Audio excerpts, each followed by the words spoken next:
Hey everybody, welcome back to Voice of Cards, the Isle Dragon Roars. And last time we started out as the heroes of some order, the Iron Order, something like that. And we played as them for like the little tutorial part, but then it showed that we're a guy with his little monster buddy who's looking for another adventurer to go take on the dragon. So that's what's going on right now. Before you stands a sign calling for people to join the hunt for the dragon. Earlier, you saw the bit about the handsome reward for whoever slays the dragon, and hightailed it to the castle. A woman stares at the sign, transfixed. Her face curls into a scowl as she notices you. "Monster!" the woman cries, and flings magic at Mar. Startled by the spell, Mar grows dizzy. Mar, are you alright? You gather the dizzy Mar in your arms and glare at the woman. "This ain't a monster," you growl, as the woman snarls over you. "I hate monsters." The two of you bicker for quite a while.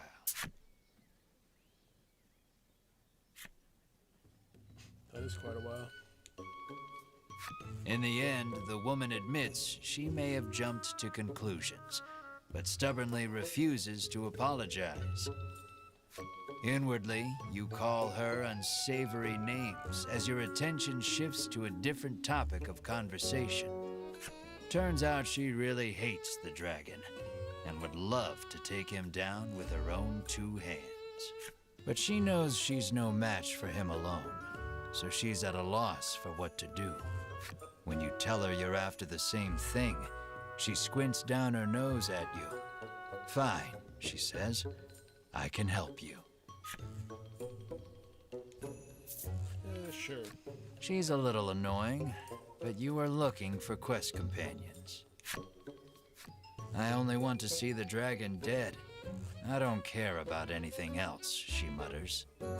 You overhear her remarks and grin without thinking. Then you don't care about getting a share of the reward. That suits you perfectly. You happily join forces with the black-clad woman. She introduces herself as Melanie. She tells you she is a witch, but says nothing of why she hates monsters or what grudge she bears against the dragon.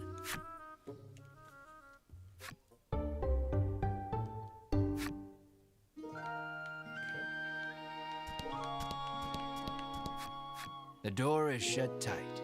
You spy a keyhole on it, suggesting the existence of a corresponding key.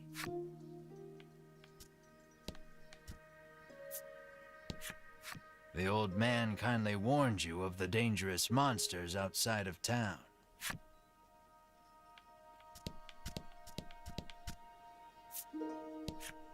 The child says you should see Nexton as soon as you leave the castle town. Next town, next town. A weapons merchant accosts you in the street, despite your best efforts to mind your own business. He speaks to you in a voice barely above a whisper. You want the most powerful weapon there ever was? He conspicuously checks his surroundings before revealing this weapon of apparent renown to you. To hear him tell it, this is a legendary weapon, and one of its kind at that. It can be yours for 20,000 gold pieces, he says. You can smell the scam a mile away, and yet the aura of this weapon does have something of the legendary about it. I only have 1,000. I can't pay that much. You ask who in their right mind would pay so much for something so clearly fake, stolen, or forged. "Well, you know where to find me, if you change your mind," he says, tucking the weapon away. "How may I help you?" the proprietress inquires.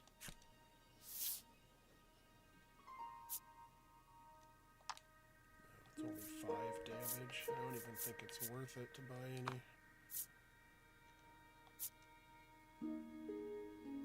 Will that be all? The proprietress asks.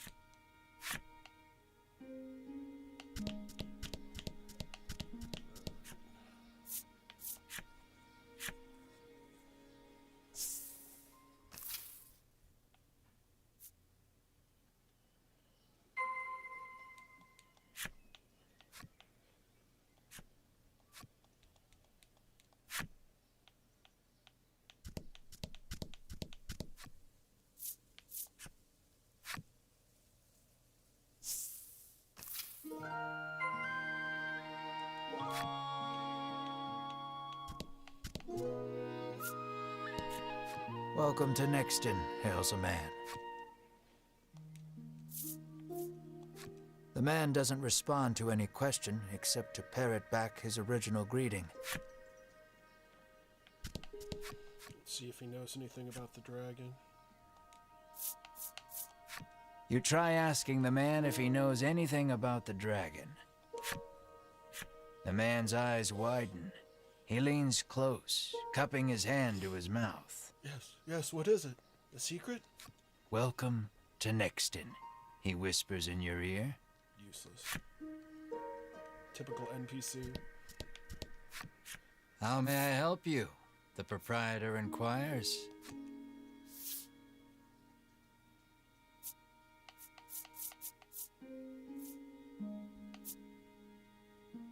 Now I can buy 2 rings of protection.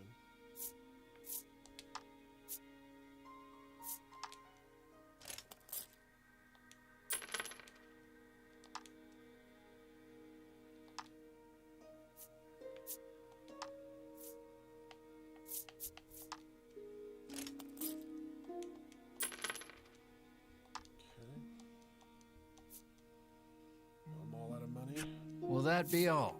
The proprietor asks.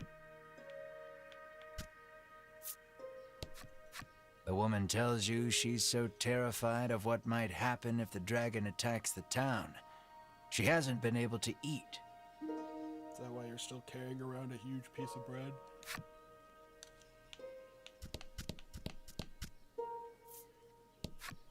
The man helpfully advises you take the opportunity to purchase equipment and curatives while you are in town.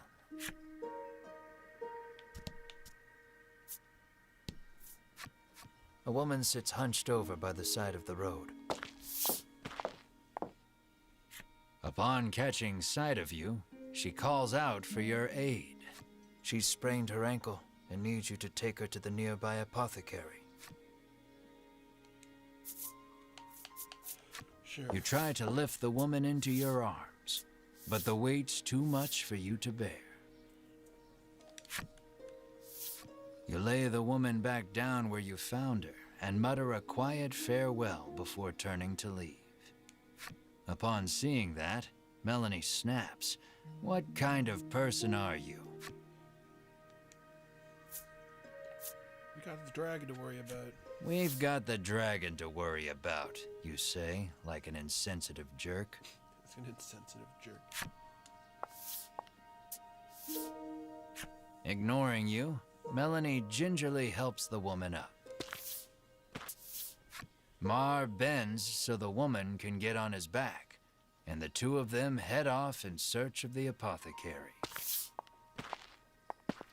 You watch them walk away for a moment before following, complaining to yourself about what a waste of time this is.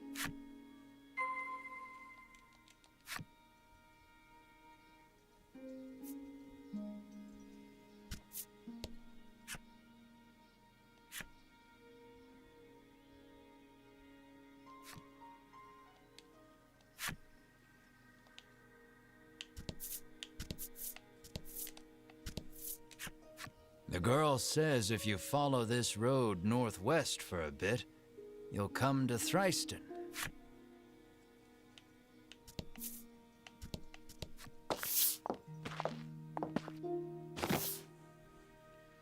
You arrive at the apothecary.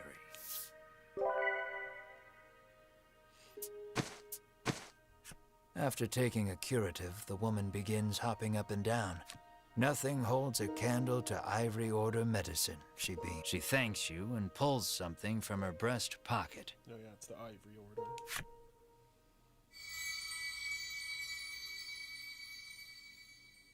Shiny.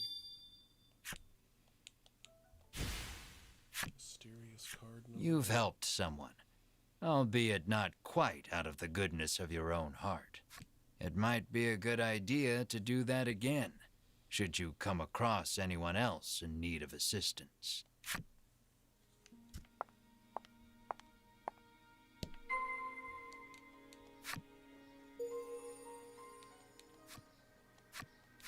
Special stories.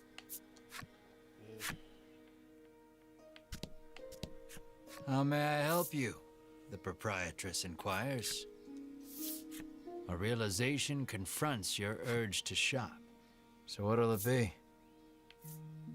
I want money. I appreciate your honesty. Okay. Ask and ye shall receive.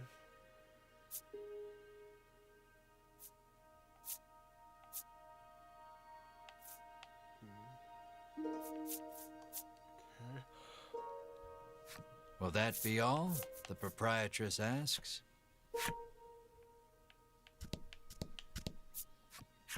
It seems the majority of the world's medicine is made by the Ivory Order. Many people depend on it. That's probably part of the reason the Order has so many ardent supporters.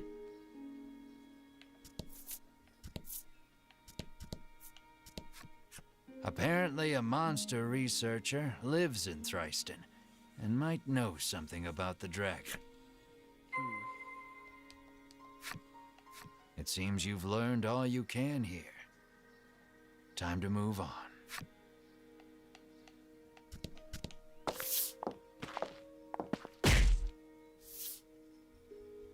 As your eyes roam everywhere but the path you walk, you barrel right into someone.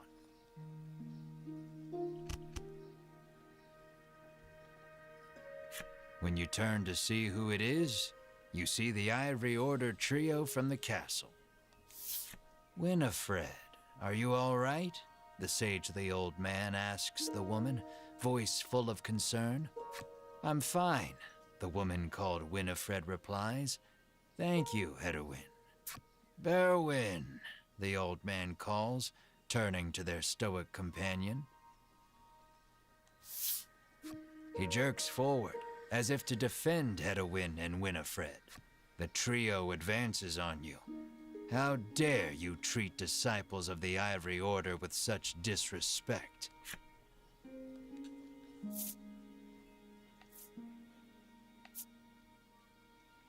Offer my life as restitution. You fall to your hands and knees, pressing your forehead to the dirt in supplication. I offer my life as restitution, you sob. Winifred stares at you, bewildered you would go to such ridiculous lengths to apologize. Muttering a half-hearted apology, you try to keep walking, but that's when you notice something in your hand. Looks like you accidentally grabbed Winifred's coin purse when you ran into her. Thief, bellows Berwin, drawing his weapon. Guess you've got to fight your way past.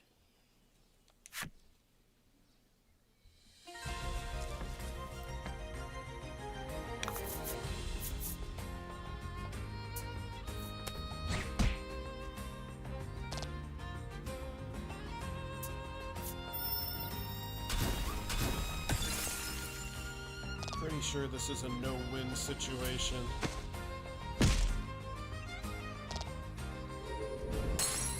Don't worry, the coffin card is down, but there's still a lot.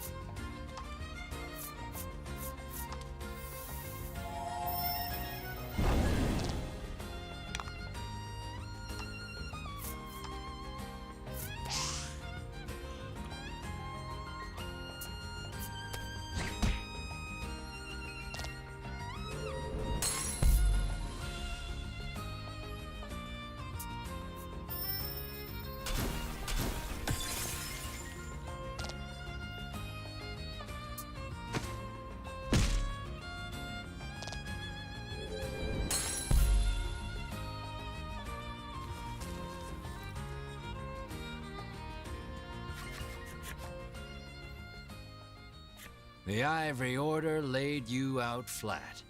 The Ivory Order trio looks at you like they can't believe such a weakling would even try to hunt down the dragon. Taking pity on your ineptitude, the Ivory Order trio uses their magic to heal your wounds. We mustn't tarry any longer. To the monster researcher of Thriston with us, Hedwin urges his companions and the trio depart.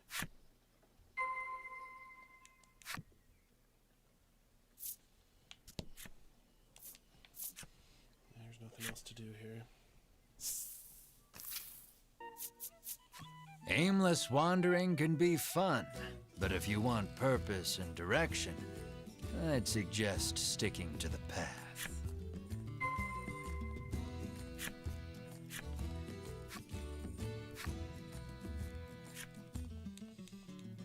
Typical RPG stuff. Yeah. I've played an RPG before. I know this shit goes. How this shit goes.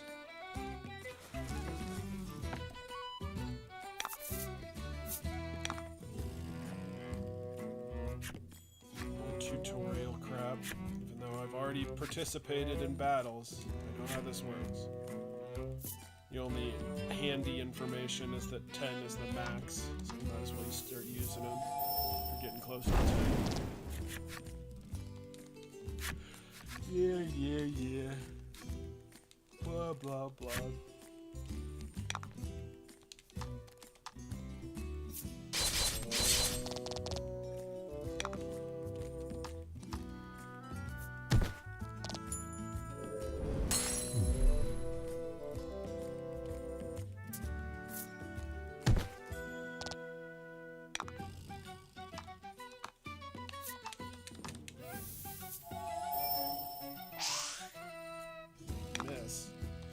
Boo.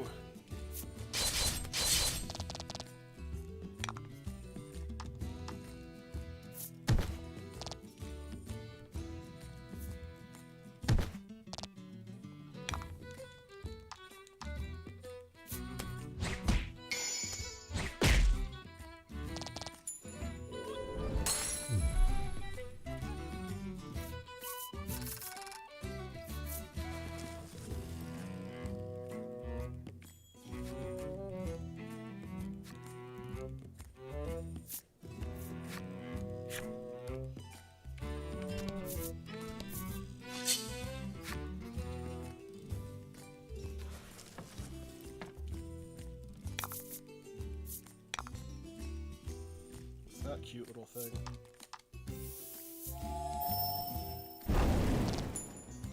It's dead, whatever it is. Congrats. Just burned a cute little animal to death. Congratulations.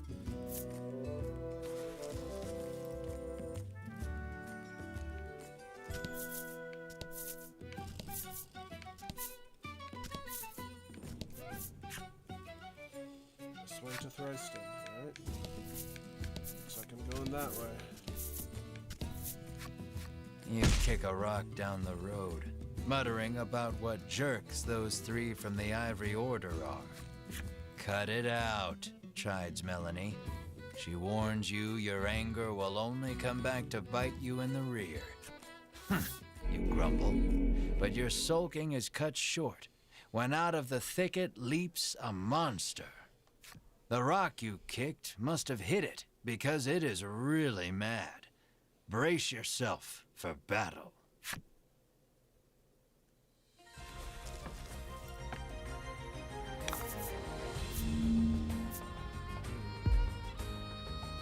Let's do this.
Why not?